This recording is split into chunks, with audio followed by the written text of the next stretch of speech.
이 19장은 이러한 시대에 모세가 하나님께로부터 말씀을 받아서 모압 평지에서 이스라엘 백성을 모으고 그들에게 하나님과 언약을 맺는 내용입니다. 모압 평지에서 이들이 맺는 언약은 시내산에서 맺은 언약과 내용이 똑같습니다. 그렇다면 하나님은 왜 똑같은 내용을 다시 두 번에 걸쳐서 시내산 언약과 같은 내용을 이스라엘 백성들에게 모압 평지에서 또 맺게 하실까? 그것은 시내산 언약과 모압 언약이 은혜를 설명하기 때문에 그래요. 다시 말하면 메시아를 설명하기 때문에 그래요. 그래서 이것을 은혜의 언약이다, 메시아 언약이다 라고 말해요. 그래서 그날의 언약을 맺은 백성들뿐만 아니라 지금을 살아가는 여러분과 저도 하나님의 은혜의 내용을 알아야 돼요. 메시아 언약의 내용을 알아야 돼요. 그래서 그것이 나에게 들려져서 깨달아지고 알아지고 내 마음에 간직하여 그것대로 살아가는 삶의 행태가 오늘 우리에게 필요합니다. 1절부터 17절까지의 말씀을 내용을 가지고 함께 은혜를 나누려고 그래요. 먼저 1절부터 9절까지의 내용은 하나님이 모압 평지에서 이스라엘 백성들과 언약을 맺기 전에 여기까지 모압 평지까지 인도하신 분이 하나님이다. 내가 너희와 함께 했다. 내가 너희를 암탉이 새끼들을 모으는 것처럼 내가 너희들을 여기까지 인도했다. 그 말씀을 하는 거예요. 하나님께서 이스라엘 백성들에게 모압 언약을 설명하시고 서로가 언약을 맺기 전에 여기까지 인도하신 하나님이 나다. 내가 너희의 하나님이 되려고 하는 거야. 내가 너희의 하나님이야. 너희의 생명의 주관자야. 내가 너를 하나님의 은혜로, 나의 은혜로 너를 사랑하고 여기까지 이끌어왔어. 그 기록이에요. 다시 말하면 성경은 나를 사랑하시는 하나님의 연애 편지다 라고 느끼게 해주시는 거예요.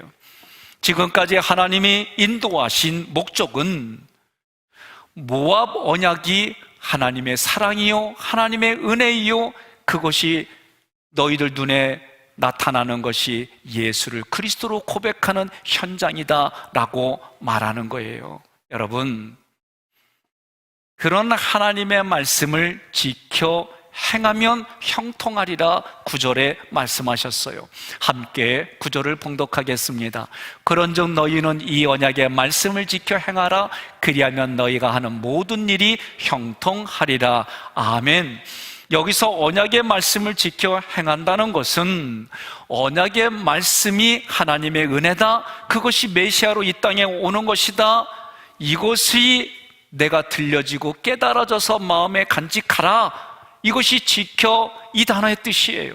그래서 욥기서 2장 6절에 하나님이 사단에게 욥의 생명은 건들지 말고 너가 마음껏 하라고 말씀하시는 거예요. 그때 이 단어가 사용됐어요. 다윗이 요압 장군에게 자신의 아들 압살롬의 생명을 지키라고 할 때도 이 단어가 사용되었습니다. 그러므로 지켜 이 단어는 하나님의 말씀이 귀하게 내 안에 인식이 되어져서 그 말씀을 내 가슴에서 보존한다 그런 뜻이에요. 그러므로 언약의 말씀을 지키라는 것은 언약의 말씀이 나에게 가장 귀한 생명과 같으니 마음에 간직하여 지킨다 그 얘기요. 자, 이런 거를 우리가 어떻게 경험합니까?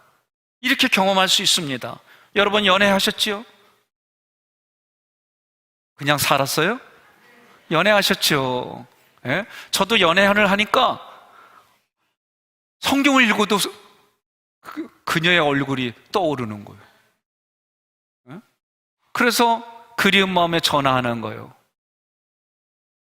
좋아한다고 고백하고. 그래서 지금 사는 거예요, 같이. 그런데 제가 지금도 가슴이 아내를 보면 퉁퉁 튄다니까? 대중가요를 뭐 바운스 막 이런다니까요. 예? 그러면 늘 그러느냐? 그렇진 않아요. 제 인생을 뒤돌아보니까 아내에 대한 생각도 자꾸 변해요. 여러분들 만나서 헤어지기가 싫어가지고 집 앞까지 데려줬다가 또는 또 됐어 했는데도 또 여기까지 그러다 밤새잖아요. 이런 것이 귀찮고 이런 것이 너무 안타까우니까 같이 사는 거잖아. 그런데 1년 지나고 2년 지나 애 낳고 나면 왜 이렇게 바뀌어요? 이게 정상이요. 그런데도 하나님의 말씀이 내 마음판에 새기기 시작하면 그 말씀이 강력 본드가 돼가지고 떨어진 콩깍지를 씌우며 사는 게 우리 신앙생활이에요. 그게 부부생활이에요. 부부의 모습을 보며 하나님과 나의 관계를 말씀이 깨닫게 해주시고 알게 해주시고 경험을 되살려줘서 하나님과의 관계를 그렇게 하는 것이 내가 이 땅에 다른 사람에게 덕을 베푸는 삶으로 나타나는 거예요. 여러분,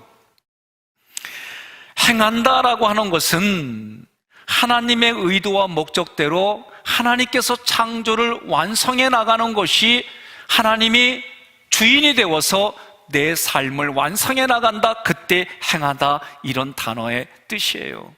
그래서 하나님이 나를 창조하신 대로 하나님이 나를 이끌어간다, 하나님의 말씀이 이끌어간다, 이 얘기예요.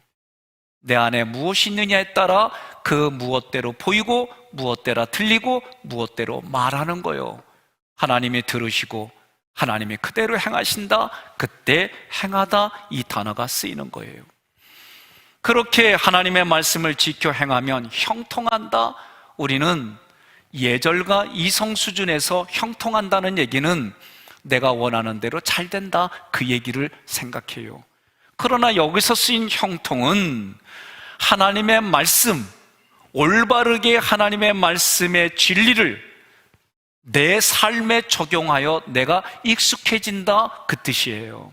여러분, 형통이란 하나님께서 말씀하신 그 언약의 말씀이 내게 들려지고 내 마음에 간직되어져서 그 말씀에 익숙한 삶을 사는 것이 형통이다라는 것이 오늘 성경이 말하는 거예요.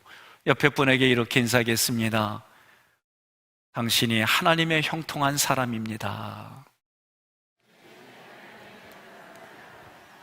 자, 10절로부터 17절까지의 말씀은 하나님께서 이스라엘 백성들을 모압 언약에 참여시켜서 언약을 맹세하게 하는 내용입니다. 12절로 13절 교독하겠습니다. 내 하나님 여호와의 언약에 참여하며 또 내 하나님 여호와께서 오늘 내게 하시는 맹세에 참여하여. 아멘. 마지막 밑줄에 내 하나님이 되시려 하니라. 그러니까 모든 것의 목적은 뭐예요? 하나님을 알게 해주시는 거예요. 어떤 하나님? 나에게 경험시켜 주시는 하나님, 그 하나님이 친히 나타나시면 죄 많은 우리는 죽을 수밖에 없으니까 하나님이 그 사람에게 준비된 목자를 통해서 하나님을 경험하게 하는 거예요. 제가 외국에 가서 필리핀에 갔는데 그 사람들에게 너무 힘들게 겪었어요. 그러면 필리핀 사람만 보면은 나를 너무 힘들게 한 사람. 저는 역사를 되게 좋아해요. 그래서 역사 속에 어느 시대를 가장 좋아하느냐? 강제토왕, 장수대왕 때를 가장 좋아해요. 왜? 그때 땅덩어리도 넓어졌고 우리 한민족이 가장 흥할 때예요. 신라가 삼국통일하고 났을 때는 별로 안 좋아했어요. 왜? 조그만 땅덩어리에서 외세를 도와가지고 통일시켜서 결국은 수탈당한 이 나라의 역사가 있기 때문에 그래요. 자, 어찌되어졌든 성경은 역사를 통해서 무엇을 얘기를 하느냐? 하나님을 하나님으로 고백하게 하는 거예요. 우리도 마찬가지입니다. 저도 역사를 들어오면서 가장 수탈당한 때가 역사에 얼마나 많아요. 그러나 가장 가까운 시대에는 일본 때문에 힘들어했어요. 일본 사람들은 우리를 수탈했다고 생각 안 해요. 너희들에게 근대화 정신, 근대화 시켜준 은인이다 라고 그들은 얘기를 해요. 저희는 그렇게 받아들이는 사람 많지 않아요. 그 나라와 유익을 얻은 사람은 그 생각을 할지 모르지만 지금도 나라의 독립을 위해서 애썼던 사람들은 그 대를 보면 너무 힘들게 살아요. 또 그 당시에 관리했던 사람들은 자녀들을 보면 잘 살아요. 그러면 오늘날 우리는 이것을 어떻게 해야 될까? 많은 고민을 해요. 누구의 입장에서 누구의 관점으로 보느냐에 따라 다른 거예요. 성경도 마찬가지예요. 저는 구약을 모형론으로 해석을 해요. 모형론이란 예수님이 오기 전에 그들의 법률, 그들의 제도, 그들의 문화, 그들의 것을 통해서 예수님을 보여주는 그림으로 구약이 기록되어져. 그게 저에게 모형론이에요. 그래서 모든 성경들마다 구약에서 예수님을 보여주려고 하고 그 예수님을 통해 지금을 살아가는 우리는 어떤 신앙생활을 해야 될까? 그것을 자꾸 얘기하는 거예요. 내가 경험한 것을 통해 우리는 추리하고 그리고 논리적으로 이성적으로 예측하며 살아가는 거예요. 다 그런 경험들이 있어요. 성경은 내가 경험한 그 모든 것들마다 하나님을 봐라. 내가 경험한 것을 통해서 하나님을 알아가라. 내가 너의 하나님이다. 내가 너를 여기까지 인도한 하나님이다. 내가 너에게 생명을 주는 하나님이다. 하나님이 말씀하시고 하나님이 내 사건을 통해 그 모든 걸 통해 하나님을 보게 해주는 거예요. 이게 구속사예요. 여러분, 그러면 지금 신명기 29장 12절로 13절에 맹세라고 하는 이 단어는 쌍방간에 서로 합의하여 맺는 맹세가 아니에요. 하나님께서 아브라함에게 일방적으로 맺어주신 언약이에요. 그것이 뭐예요? 내가 너를 사랑한다. 내가 너를 사랑한다. 그것이 메시아를 통해 보여주시는 거예요. 구약에 보면 감추어져 있던 비밀은 예수 그리스도예요. 그분이 비밀로 감춰져 있지만 하나님이 일부 하나님의 사람들에게는 이 비밀을 보여주셨어요. 그래서 맹세를 하게 했지만 맹세의 권한은 하나님께만 있지 우리에게 있는 게 아니에요. 그래서 우리는 하나님의 맹세의 말씀을 듣고 깨달아져요. 이것이 은혜구나. 뒤돌아보면 그 당시에는 너무 힘들었지만 세월이 지나서 뒤돌아보면 이게 정말 내게는 은혜였어. 이것 때문에 내가 정말 귀한 인생을 이런 경험들이 다 있어요. 마찬가지로 하나님께서 우리에게 말씀을 들려주십니다. 준비된 목자를 통해 내 상황들의 사건들을 통해 하나님의 말씀이 들려지게 해요. 깨달아져요. 그 말씀이 마음에 간직되어져요. 그것을 근거로 하나님이 나와 우리를 구원해 주시는 거예요. 모압의 언약이 설명하는 것은 하나님의 은혜, 우리에게 주시겠다는 메시아, 그 은혜를 깨닫게 해주는 거예요. 그렇다면 예를 들겠습니다. 사울과 다윗은 하나님 앞에 범죄한 인생들이에요. 우리와 같은 성정을 가졌어요. 똑같이 범죄했어요. 그럼에도 불구하고 하나님께서 사울은 그의 왕권을 폐했어요. 왜? 죄를 범한 사울을 하나님이 왕권을 빼앗아갔어요. 그런데 다윗은 범죄를 했음에도 불구하고 징계만 했지 그의 왕권을 폐하지 않았어요. 사무엘하 7장 14절로 15절 함께 봉독합니다. 나는 그에게 아버지가 되고 그는 내게 아들이 되리니 그가 만일 죄를 범하면 내가 사람의 매와 인생의 채찍으로 징계하려니와 내가 내 앞에서 물러나게 한 사울에게서 내 은총을 빼앗은 것처럼 그에게서 빼앗지는 아니하리라. 아멘. 이처럼 사울과 다윗을 차별했어요. 하나님은 공의의 하나님이라고 하시는데 이 차별이 공의입니까? 라는 생각이 들 수 있어요. 그러면서 더 나아가 왜 사울은 패하시고 다윗은 심판하지 않고 징계만 하셨을까? 저는 핵심 단어 4가지를 가지고 있어요. 첫째가 공의입니다. 책임, 약속, 공평, 이 4가지 단어가 제 안에 가득해요. 이것 때문에 저의 이미지도 있지만 손해본 것도 많아요. 여러분, 그러면 저도 생각 드는 게 어째서 하나님이 사울은 패하시고 다윗은 징계만 하셨을까? 간단해요. 우리 동네에서는 내 맘이요. 제가요 내 친구하고 똑같이 병을 가지고 갔어요. 엿 달라고 엿장수한테. 그랬더니 내 친구한테는 손 따라하는 게 주고 나한테 요만침 주는겨. 그럼 내가 따졌지. 어린 나이에 왜 친구는 똑같은 병 줬는데 이만침 주고 난 엿도 안 거 주냐 그랬더니 그 엿장수 아저씨가 딱 한마디에서 유명한 말 했어요. 엿장수 맘이요. 할 말이 없는 거예요. 저는. 그러면 여러분, 하나님이 이렇게 하신 이유가 뭘까? 성경은 이거를 뭐라고 표현됐을까? 옛 언약 아래 있는 자와 새 언약 아래 있는 자, 다른 말로 말하면 법 아래 있는 자와 은혜 아래 있는 자를 설명하기 위해서 이 역사적인 사실을 성경에 기록한 거예요. 사울은 법 아래 있는 사람이요, 다윗은 은혜 아래 있는 사람이요. 이걸 말하는 거예요. 다시 말하면 하나님은 다윗이 지은 죄의 대가를 다윗이 치르지 아니하고 다른 사람이 그 죄의 대가를 치르겠어요. 밧세바와 가늠한 다윗이 죽어야 마땅한데 무고한 밧세바의 남편 우리아가 죽었어요. 그것도 가늠한 다윗에 의해 죽음을 당했어요. 무고한 우리아를 죽인 다윗이 죽어야 하는데 죄 없는 그의 첫 번째 아들이 죽었어요.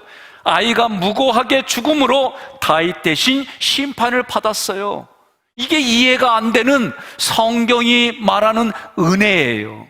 이 모습은 궁극적으로 여러분과 저를 대신하여 내가 죄 때문에 내가 죽어야 되는데 나 대신 예수님이 죽으셨습니다. 여러분 죄를 지었기 때문에 여러분이 죽어야 되는데 여러분 대신에 예수님이 죽었습니다.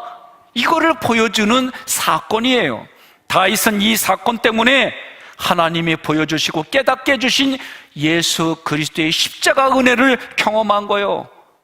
그래서 그가 시편 32편을 기록한 거예요. 32편 1절로 2절 한 목소리로 함께 봉독합니다. 허물의 사함을 받고 자신의 죄가 가려진 자는 복이 있도다. 마음에 간사함이 없고 여호와께 정죄를 당하지 아니하는 자는 복이 있도다. 아멘.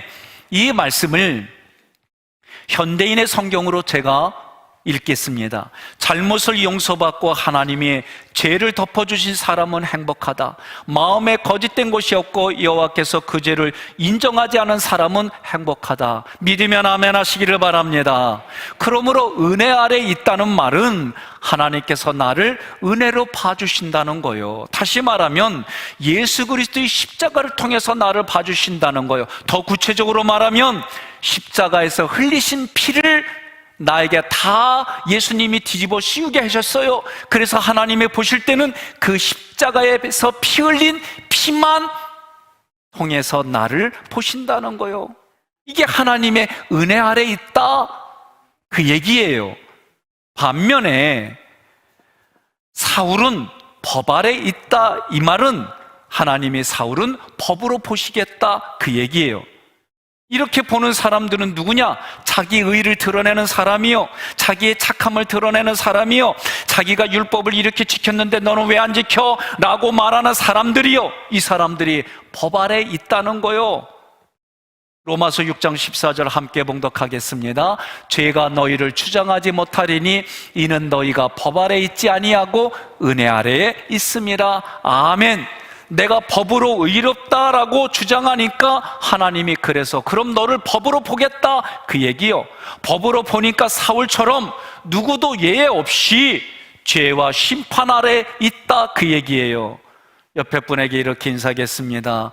알고 보면 내가 은혜 아래 있는 사람입니다, 그러세요.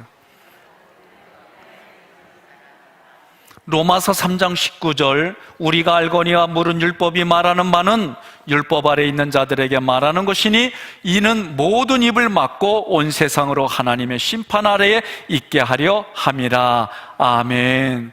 여러분과 저는 은혜 아래에 있는 사람이에요.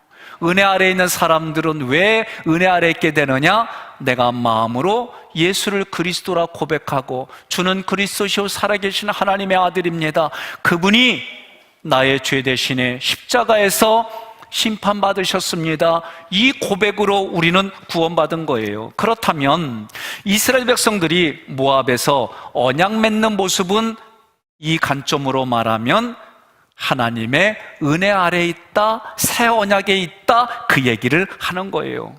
이스라엘 백성들은 은혜의 언약 아래에 있는 자들입니다. 그래서 다윗처럼 패하지 않고 징계하셔서 잘못한 것에 대한 징계를 하시고 깨닫게 해주셔서 하나님이 구원해 주신다, 그 얘기예요.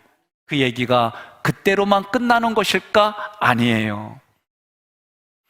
신명기 29장 14절로 15절에 보면 이 언약과 맹세를 너희에게만 세우는 것이 아니라 오늘 여기에 함께 있지 아니한 자들에게까지다, 그렇게 말했어요.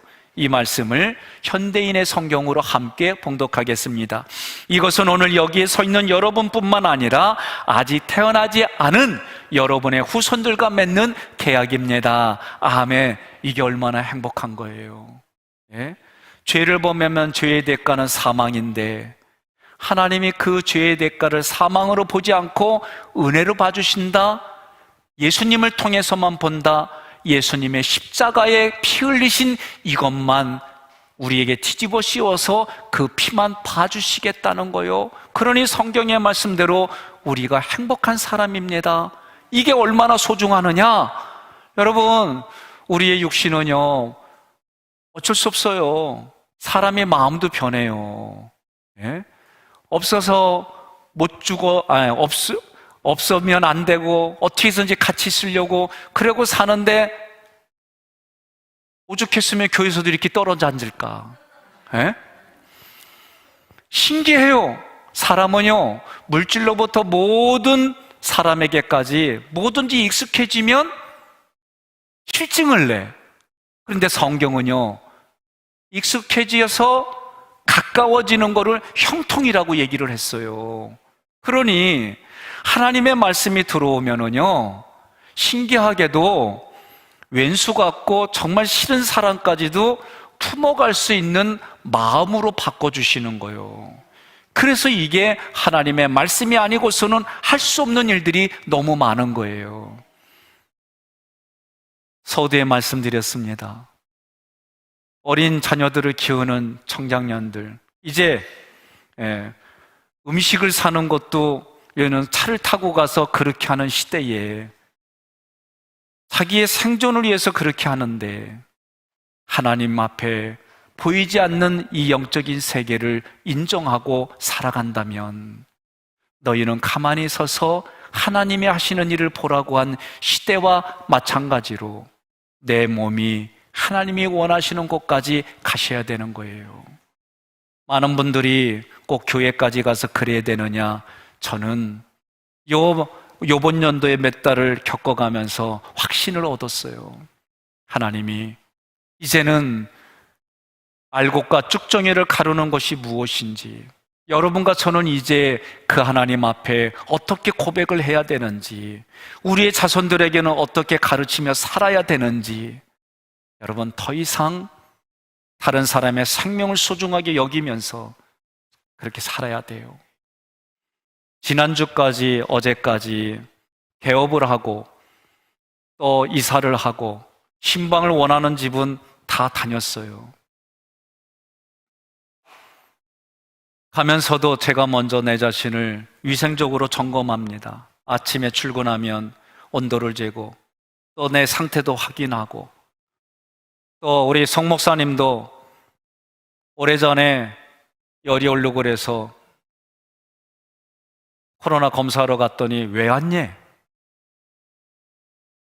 이미 동선이 다 파악되기 때문에 그게 아니면은 이것이 전염되는 게 없기 때문에 거의 다 감기기 때문에 푸대접 받았대요. 그래도 체크해봐서 어떤 것이 허수고 실수인지, 우리가 어떤 것을 바르게 해야 되는지 경험한 얘기도 해주셨어요. 여러분, 코로나 환자가 있는 곳이라도 마스크 한 장을 잘 하십시오. 그래도 여러분에게 나눠진 미스트, 그거 잘 뿌리세요. 저도 저녁에 퇴근하게 되면 차에 운전대에 이거 뿌립니다. 뿌리고 많은 사람들이 함께 타고 활동을 하기 때문에 철저히 교회도 마찬가지입니다. 어느 시설 못지않게 예배 중간중간에 여러분들이 예배를 잘 드릴 수 있게 그런 소독을 철저하게 합니다. 그러면 문제 없습니다. 또한 나의 위생을 철저하고 다른 사람에도 그렇게 하면서 만나면 여러분 활동하는데 큰 지장 없습니다. 너무 염려하지 마시고 두려워하지 마시고 감기 증상으로 생각하고 목사님 살아가세요. 그렇게 우리 교회 약사 집사님이 얘기해 주셨던 일들이 처음에는 몰랐는데 생활을 하다 보면 이제는 이해가 되고 아 그렇구나. 이제 조금 있으면 백신이 나올 겁니다. 그러면 감기약 먹는 것처럼 그렇게 되어지는 시절이 올 거라고 기대합니다. 여러분 오늘 영상을 하나 준비했는데 이 영상의 내용은 이렇습니다. 하나님께서 바울을 통해 하나님의 말씀의 복음이 유럽에서 흘러가게 했어요. 그래서 많은 곳에 교회가 세워졌습니다. 지금은 겉모습은 교회인데 안에 들어가면 디스코텍입니다. 겉모습은 교회인데 안에 들어가면 이슬람 사원으로 바뀌었어요. 그만큼 하나님의 말씀이 떠나고 사람들이 떠났다는 반증이에요. 이 복음이 청교도 신앙을 통해서 아메리카로 흘러들어갔습니다. 지금 그곳에는 나라가 세워지고 하나님의 이념대로 되어지는 그곳에 지금은 동성애자들이 3천만 명이에요. 공립학교에서는 이제는 동성 간의 결혼도 강제로 교육하는 그런 데입니다. 남자 여자 화장실 구분하지 않는 그런 쪽으로 지금 모든 문화들이 바뀌어져 갑니다. 그리고 복음이 흘러들어온 이 나라 대한민국은 한때에 동방의 예루살렘이라고 불렸던 곳이에요. 이 나라에 청소년들의 복음화율이 3에서 5%밖에 되지 않습니다. 이제는 점점 하나님의 말씀이 있던 곳이 변질되고 교회와 멀어지는 삶들이 아주 당연시되는 그런 시대에 살아요. 우리 교인들 중에도 너 교회 가면 네가 다 물어내. 교회 가면 그런 압력을 주는 장소들이 너무 많아요. 얘기하면 이런 얘기들이 너무 많아요. 그 이유가 뭘까? 점점 유럽과 그리고 아메리카가 그리고 이 나라에 흘러가는 이 모습들이 이유가 뭘까? 성경은 단적으로 한 줄로 말합니다. 하나님의 말씀을 떠났기 때문이에요. 누가? 내가. 하나님의 말씀을 떠났기 때문에 일주일에 단 한 번도 성경을 읽지 않는 사람들이 부지기수예요. 성경을 전혀 가까이 하지 않다고 하는 사람들이 너무 많아지는 이 시대에 점화를 하고 불꽃을 줄 수 있는 것은 한 사람, 설교로 통해 회개와 그리고 그런 것들이 잠깐 일어날 수는 있지만 이미 그 마음의 말씀이 떠나면 이것은 전체적으로 일어날 수 없다라고 보는 시각이에요. 저는 시골에서 성장했습니다. 풍로를 통해 왕겨를 떼고 그리고 집을 불태우고 장작을 태울 때에 물로 축축해져 있으면 아무리 불을 붙여도 태워지질 않습니다. 바짝 말라야 다 탈 수 있는 거예요. 마찬가지로 하나님의 말씀이 설교자 한 사람으로 되지 않아요. 이미 저변학 때에 여러분들이 말씀의 장작불을 가슴에 품고 있어야 그 말씀이 점화가 되어져서 부흥이 일어나고 우리의 다음 세대가 준비되는 거예요. 내가 말씀을 통해 흘려보내지 않으면 아는 만큼 거기에서 멈추게 되어 있는 것이 우리의 현장입니다.